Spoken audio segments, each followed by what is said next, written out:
Tom Martinez adjusted his postal service cap as he stepped out of his mail truck on that ordinary Tuesday morning. At 47, he had been delivering mail in the Pine Grove suburb for 15 years, long enough to know every crack in the sidewalk and every familiar face that belonged to each mailbox. The autumn air was crisp, carrying the scent of fallen leaves and wood smoke from nearby chimneys.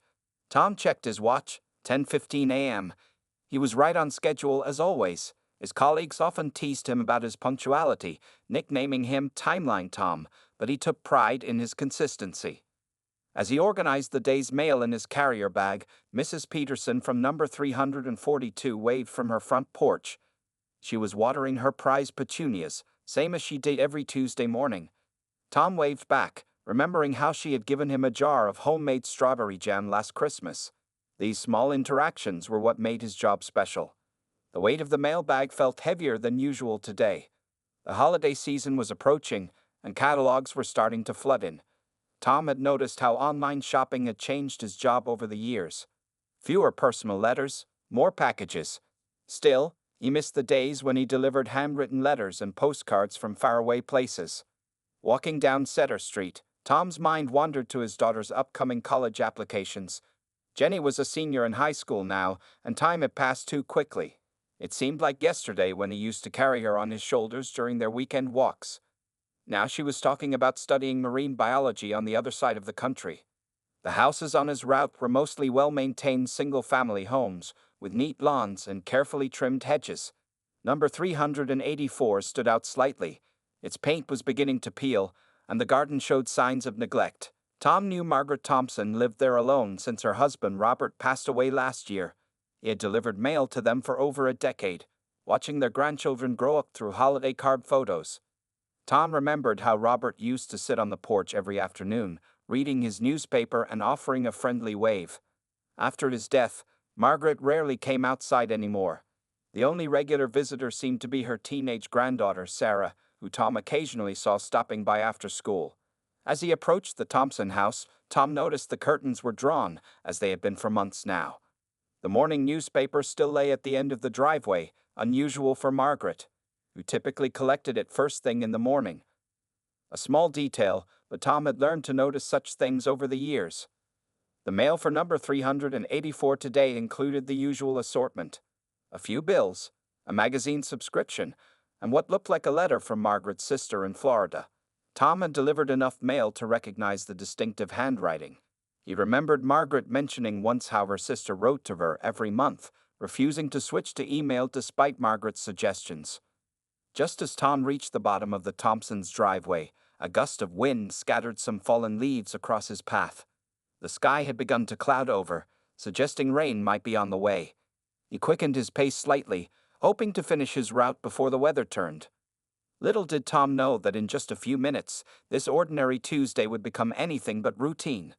The peaceful atmosphere of Cedar Street was about to be shattered by a sound that would make his stomach drop and test his years of training as a postal worker.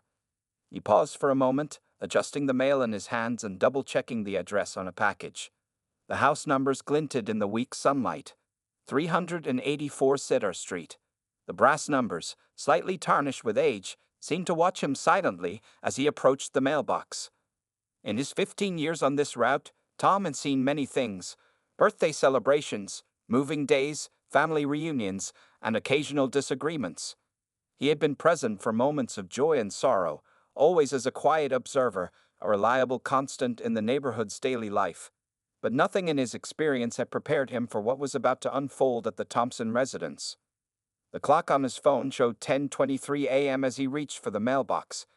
In the next few seconds, everything would change, and Tom Martinez would find himself at the center of a situation that would remind everyone in Pine Grove about the true meaning of community and quick thinking in times of crisis. Just as Tom's hand touched the mailbox of 384 Cedar Street, a piercing scream shattered the morning calm. The sound was so sudden and intense that he dropped several letters onto the driveway. Before he could even process what was happening, the front door burst open with such force that it slammed against the outer wall. A teenage girl came running out, her bare feet pounding against the cold concrete.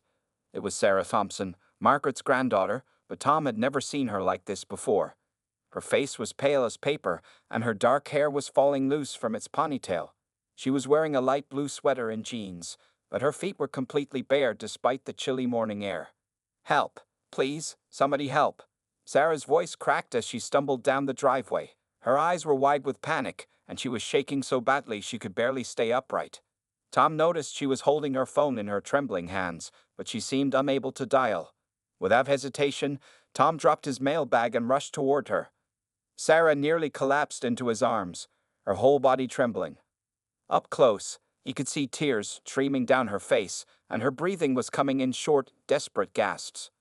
"Sarah, what's wrong? What happened?" Tom spoke calmly, trying to steady the terrified teenager. His postal service training in emergency situations kicked in automatically. First rule: stay calm and help others remain calm. Grandma. Sarah managed to choke out between sobs. "Kitchen. She's not. She won't." She couldn't finish her sentence, but her trembling hand pointed back toward the house. The front door stood wide open, revealing a dim hallway beyond. Tom's heart began racing, but his voice remained steady. "Sarah, I need you to take a deep breath. Can you do that for me?"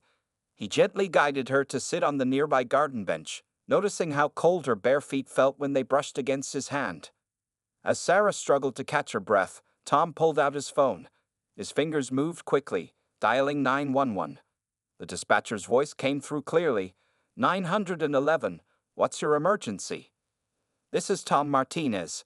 I'm a postal worker at 384 Cedar Street. We have a possible medical emergency involving an elderly resident, Margaret Thompson. Her granddaughter found her unresponsive in the kitchen." Tom's voice was clear and professional, years of training taking over. While talking to the dispatcher, Tom kept his eyes on Sarah. She had pulled her knees up to her chest, making herself as small as possible on the bench. Her phone had slipped from her fingers onto the ground, its screen showing a half-dialed number. I just came to bring her lunch," Sarah whispered, more to herself than to Tom. "I wasn't even supposed to be here. I had a free period at school, and I thought I'd surprise her." The sound of distant sirens began to fill the air. Tom provided the dispatcher with more details about Margaret's age and medical history, information he had gathered over years of casual conversations during his route. He remembered Margaret mentioning her heart medication just last month when they had briefly chatted about her new prescription delivery service. Neighbors began emerging from their houses, drawn by the commotion. Mrs. Peterson hurried over with a blanket, which she wrapped around Sarah's shoulders. Mr. Johnson from across the street stepped forward, offering to wait at the corner to guide the ambulance to the right house. The sirens grew louder, and red and blue lights began to flash against the houses on Cedar Street. Tom stood protectively near Sarah, his hand resting reassuringly on her shoulder. In all his years as a mailman, he had never felt more grateful for knowing his route and its residents so well. As the ambulance pulled up to the curb, Sarah grabbed Tom's arm. "Please don't leave," she pleaded, her voice small and frightened. I can't do this alone." Tom nodded solemnly, knowing his route would have to wait. Some things were more important than delivering the mail on time. As paramedics rushed past them with their equipment, he silently prayed that they weren't too late for Margaret Thompson. The paramedics moved swiftly into the house, their boots echoing on the hardwood floors. Tom remained outside with Sarah, who had finally stopped shaking but still clutched the blanket tightly around her shoulders. Mrs. Peterson had brought over a pair of warm socks for Sarah's bare feet, and the teenager gratefully slipped them on. "I should have come earlier," Sarah whispered, staring at the front door. "I stopped at the coffee shop first. If I hadn't..." Her voice trailed off, heavy with guilt. Tom shook his head gently. "You couldn't have known, Sarah. You came exactly when you were meant to." He watched as more emergency vehicles arrived, 2 police cars and another ambulance. The quiet street had transformed into a scene of controlled chaos.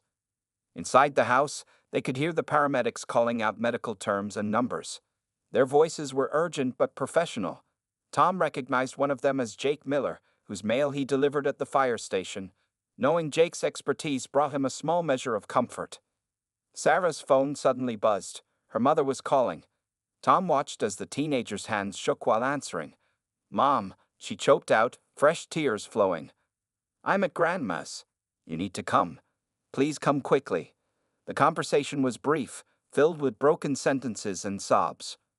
Two police officers approached them, their notepads ready. "Can you tell us what happened?" The female officer asked gently, kneeling down to Sarah's eye level. Tom noticed her name tag read Officer Chen. Sarah took a deep breath, her voice steadier than before. "I had a free period at school. I bought Grandma's favorite sandwich from Angelo's Deli. She loves their tuna melts. When I came in through the front door, I called out to her, but she didn't answer." She paused, gripping Tom's arm tighter. "I found her in the kitchen, on the floor near the sink. There was a broken glass next to her. She wasn't moving.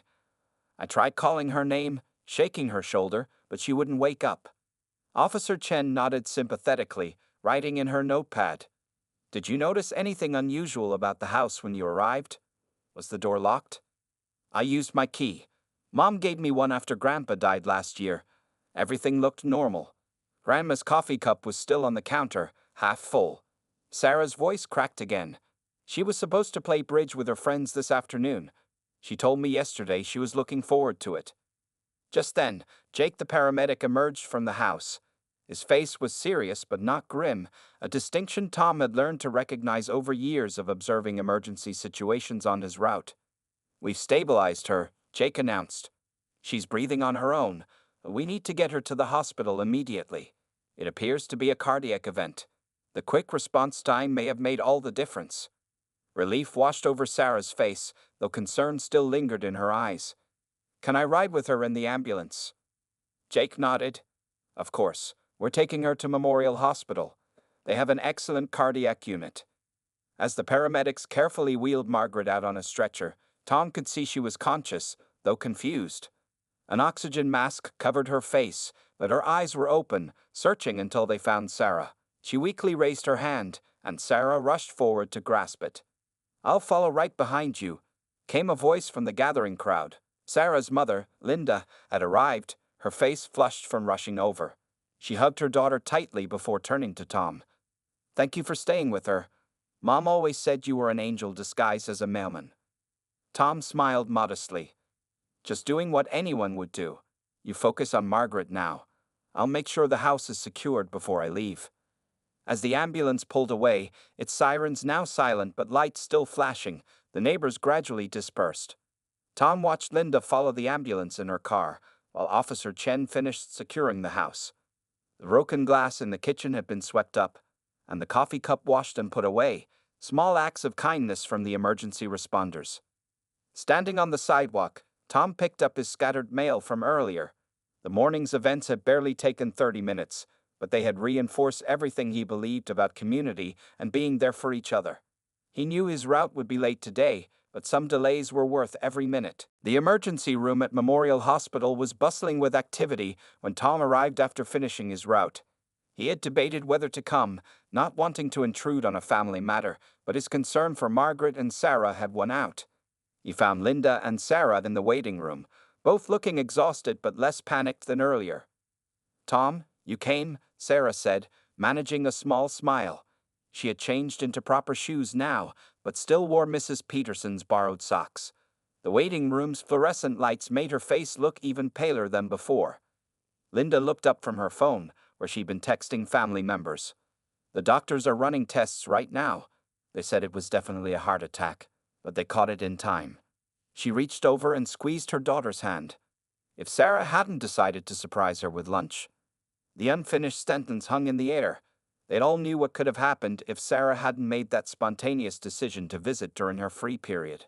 Tom sat down in one of the hard plastic chairs, setting a small bag on the table. "Mrs. Peterson asked me to bring these," he said, pulling out 2 sandwiches and bottles of water. "She said you probably haven't eaten anything since morning." The motherly neighbor had pressed the food into his hands as he finished his route, insisting he deliver it to the hospital.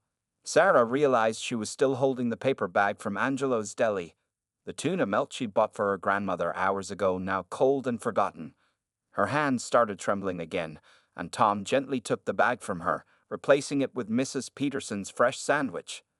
A doctor in blue scrubs approached them, holding a clipboard. "Mrs. Thompson's family?" he asked, looking between them. His name tag identified him as Dr. Patel. "Yes, Linda stood up quickly. I'm her daughter. How is she? Dr. Paddle pulled up a chair, his expression serious but not alarming. Your mother suffered a significant myocardial infarction, a heart attack. The good news is that we were able to intervene very quickly, thanks to the rapid emergency response. We performed an angiogram and identified a blocked artery. He paused, allowing them to process the information before continuing. We're preparing her for an emergency angioplasty to clear the blockage. The procedure is relatively common, and her vital signs are stable, which is very encouraging. Sarah leaned forward. When can we see her? She's being prepped for surgery now, but she's awake and alert. You can visit briefly before the procedure. Dr. Paddle smiled kindly. She's already asked about her granddaughter 3 times, wanting to make sure you're okay. Typical Margaret, Tom thought, always worrying about others even in crisis. He had seen that same caring nature countless times over the years, like when she used to leave bottles of water out for him during heat waves. The doctor led Linda and Sarah through the double doors, leaving Tom alone in the waiting room. He was about to leave when Sarah suddenly rushed back out. Please wait, she called.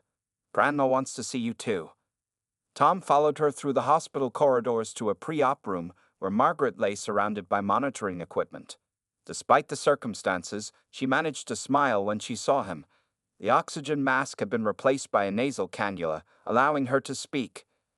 My guardian angel, Mailman, she said weakly. Sarah told me how you helped her this morning. Thank you, Tom.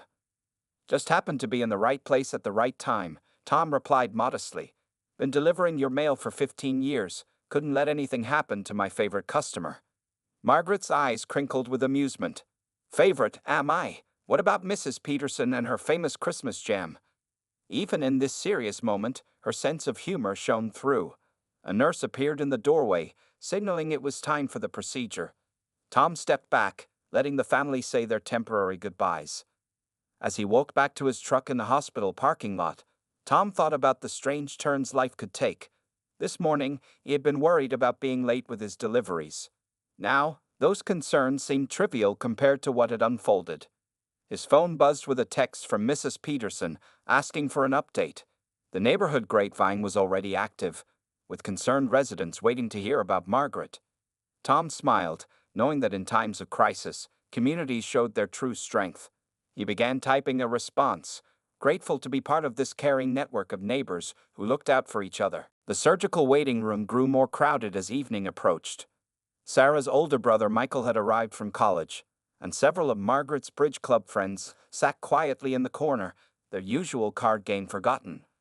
Tom had gone home briefly to change out of his postal uniform but returned, feeling somehow responsible to see this through. The procedure should take about an hour, Linda explained to the gathered group, repeating what Dr. Paddle had told them. She looked tired but hopeful, her hands wrapped around a cup of hospital coffee that had long gone cold. Michael paced back and forth, his college textbooks forgotten in his backpack. I can't believe this happened, he said, running his hands through his hair. I just talked to Grandma last night. She sounded fine, telling me about her plans to replant the garden this spring. Sarah, who had been quiet for the past hour, suddenly spoke up. She mentioned having some chest pain last week. I should have said something. Her voice was heavy with guilt. She told me it was just indigestion, but I should have known better. Tom leaned forward in his chair. Margaret's always been private about her health, especially since your grandfather passed. Don't blame yourself, Sarah.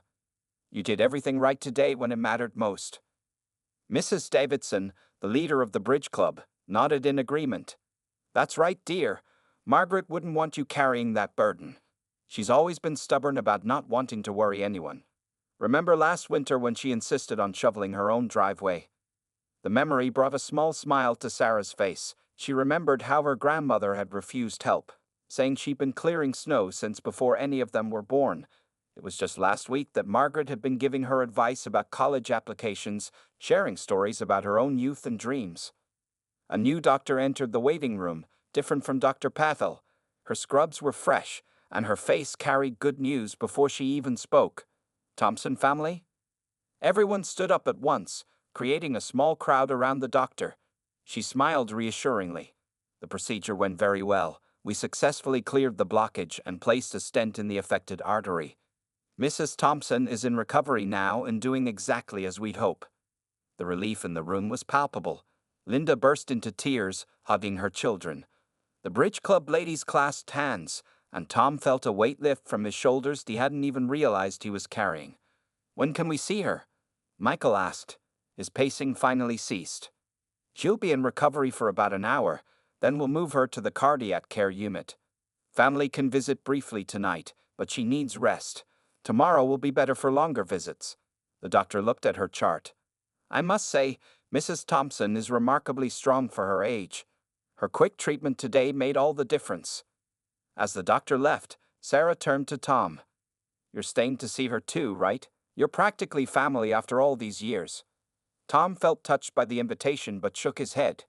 "You all should go first. I'll come back tomorrow during my route. I need to check if she wants her mail held anyway." He smiled, trying to lighten the mood. Linda reached out and squeezed his hand. "Tom, you're being modest. If you hadn't been there this morning." She couldn't finish the sentence, but she didn't need to. The bridge club ladies began gathering their belongings, promising to return tomorrow with magazines and crossword puzzles. Margaret's favorites. Mrs. Davidson stopped by Tom before leaving. "You know, in all my years playing bridge with Margaret, she always spoke highly of you, said you were the most reliable person she knew, rain or shine." As the waiting room slowly emptied, Tom watched the Thompson family supporting each other, their earlier panic replaced by exhausted relief. The crisis wasn't over, but the worst had passed. Margaret would need time to recover, but she would have plenty of support. Walking to his car in the darkening evening, Tom thought about how ordinary days could transform in an instant. Tomorrow, he would return to his route, delivering mail and checking in on his community as he always did. But today had reminded him that sometimes being a mailman meant being much more than just a carrier of letters and packages. The next morning dawned bright and clear as Tom began his route. Number 384 Cedar Street looked different in the morning light, less ominous than the day before. He had a special delivery today, a handful of get-well cards that neighbors had pressed into his hands when they heard he was heading to visit Margaret at the hospital after his route. Inside Memorial Hospital's cardiac care unit, Margaret was sitting up in bed, looking remarkably better than the previous day. The color had returned to her cheeks, and though she was connected to various monitors, her smile was as warm as ever when Tom entered the room. "There's my hero, Mailman," she said, her voice stronger than yesterday. Sarah sat in a chair beside the bed, working on homework, but looking up when Tom arrived. The teenager had obviously spent the night at the hospital. Her textbooks and a blanket were scattered around the room. "Just doing my job, Margaret," Tom replied, setting the cards on her bedside table. "The whole neighborhood sends their love. Mrs. Peterson even threatened to bring her entire collection of romance novels to keep you entertained." Margaret chuckled, then winced slightly. "Oh dear, I'd rather have another heart attack." Her attempt at humor made Sarah look up sharply, but Margaret patted her granddaughter's hand. "It's okay to laugh, sweetheart. Dr. Paddle says it's good medicine." Tom pulled up a chair, taking in the various machines and monitors surrounding the bed. "How are you feeling, really?" "Like I've been hit by a mail truck," Margaret replied with a wry smile. "But Dr. Paddle says I'm doing remarkably well. The stent is working perfectly, and they're already talking about cardiac rehabilitation." Sarah closed her textbook. The doctor said Grandma was lucky. If the heart attack had happened when she was alone.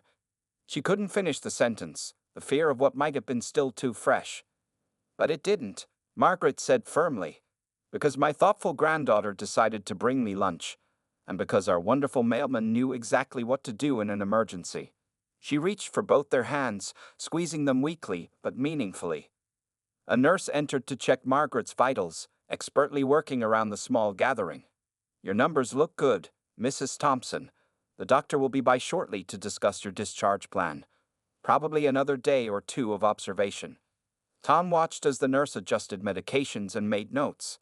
The efficiency in care reminded him of his own job, how every small detail mattered, how being thorough could make all the difference. "Linda's taking time off work to stay with me when I get home," Margaret explained. "Though I told her it's unnecessary. I'm not an invalid." "Mom's not taking no for an answer," Sarah added. "And Michael's postponing his return to college for a few days. Plus, All your bridge club friends have created a schedule for visiting and helping out. Margaret sighed, but Tom could see she was touched by the outpouring of support. I suppose I'll have to let people help me this time. Your grandfather would be laughing from heaven. He always said I was too independent for my own good. Dr. Paddle entered the room, carrying Margaret's chart. His face was optimistic as he reviewed her latest tests. Everything looks promising, Mrs. Thompson. The stent is doing its job, and her heart function is improving. We'll start you on cardiac rehabilitation once you're discharged, and with some lifestyle changes, you should make a full recovery. As the doctor continued explaining the treatment plan, Tom stood to leave. He still had half his route to complete, and he knew Margaret needed rest. But before he could go, she called him back. Tom, wait. I need to ask you something. She looked serious suddenly. Will you keep an eye on my house while I'm here? I know it's silly, but I worry about my flowers and the mail piling up. Already taken care of, Tom assured her. Mrs. Peterson is watering your plants, and I've arranged to hold your mail until you're home. That's what neighbors do.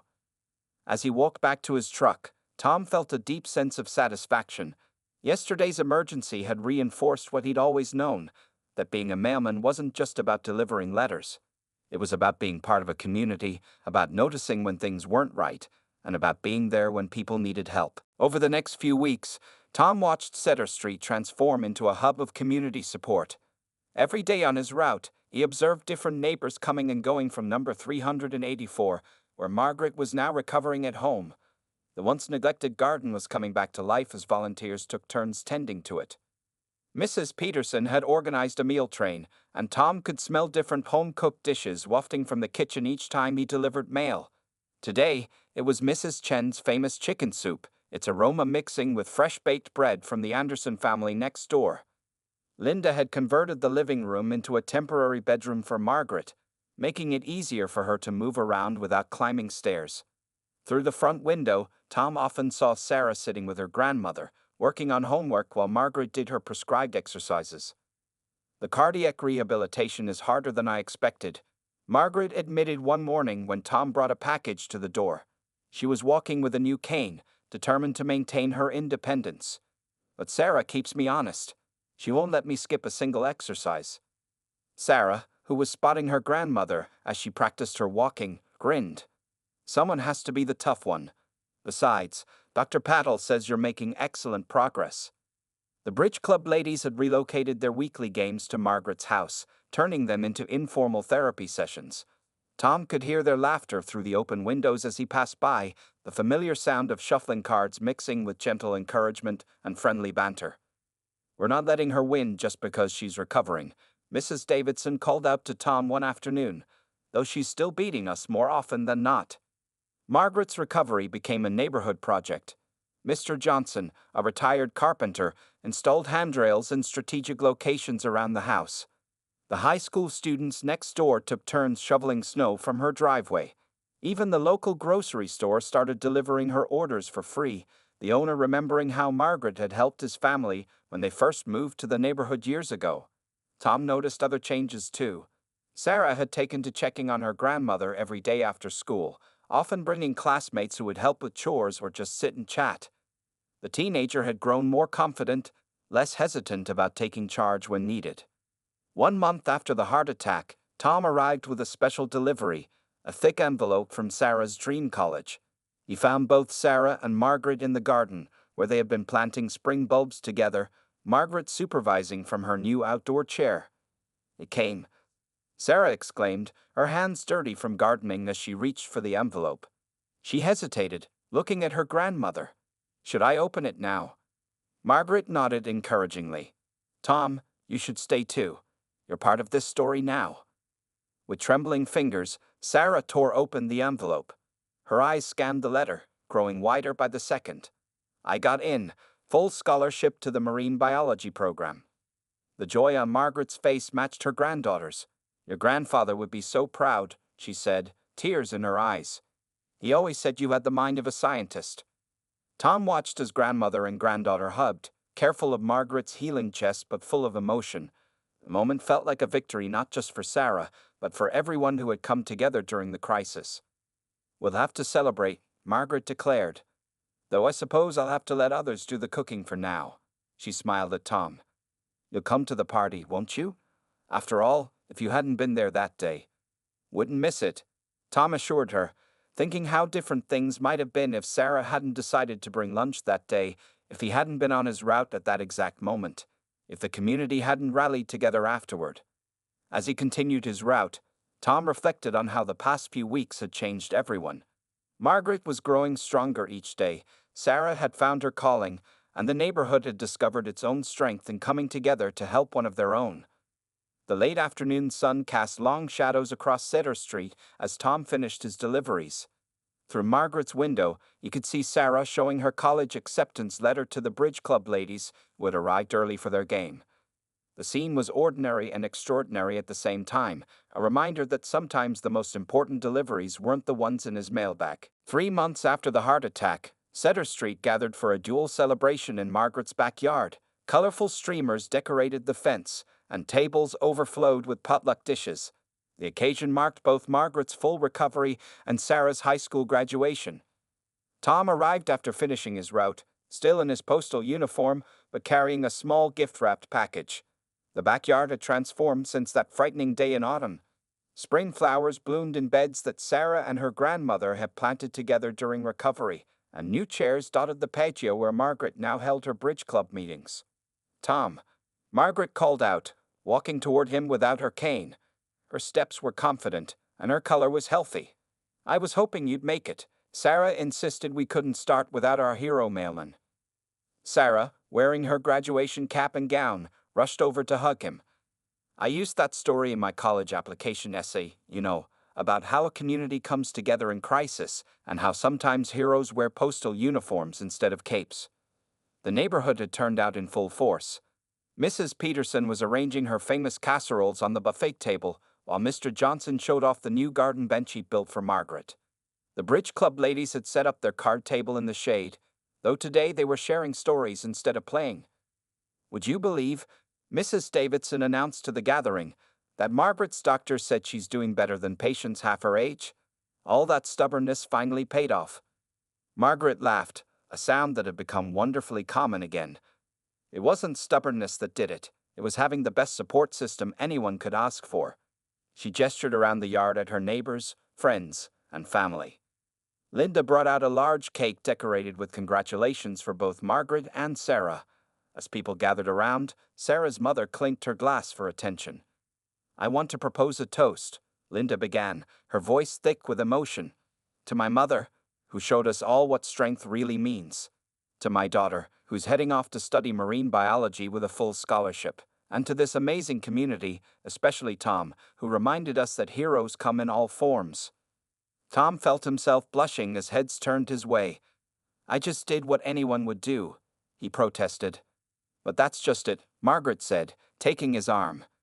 You've always done what needed to be done, day after day, year after year.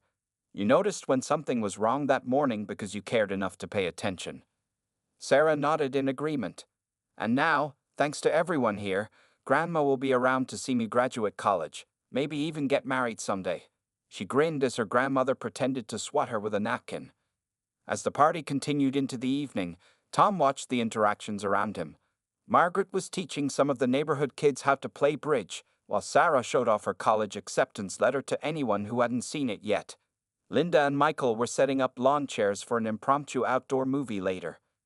Before leaving, Tom finally handed Margaret his gift. Inside the small package was a simple wind chime made of old brass keys and copper bells. I thought you might like something to listen to while you're gardening, he explained. The sound carries all the way to the sidewalk, so I'll know you're okay when I pass by on my route. Margaret's eyes welled up as she hugged him. You'll never be just our mailman, Tom. You're family now. As Tom walked home in the gathering dusk, he could hear the new wind chime singing in the spring breeze. The sound followed him down Cedar Street, a gentle reminder that sometimes the most extraordinary stories come from the most ordinary days. Tomorrow, he would be back on his route, delivering mail to all the houses he knew so well. He would wave to Mrs. Peterson watering her flowers, check on Mr. Johnson's new woodworking project, and pause at number 384 to hear Margaret's wind chime. Just another day in the life of a mailman, But now he understood more than ever that every day carried the potential for something remarkable. The events of that autumn morning had changed them all, weaving their separate lives more tightly together into the fabric of community. And if you asked anyone on Cedar Street, they would tell you that sometimes the best heroes are the ones who simply show up every day, ready to help when needed, carrying hope and connection in their daily rounds.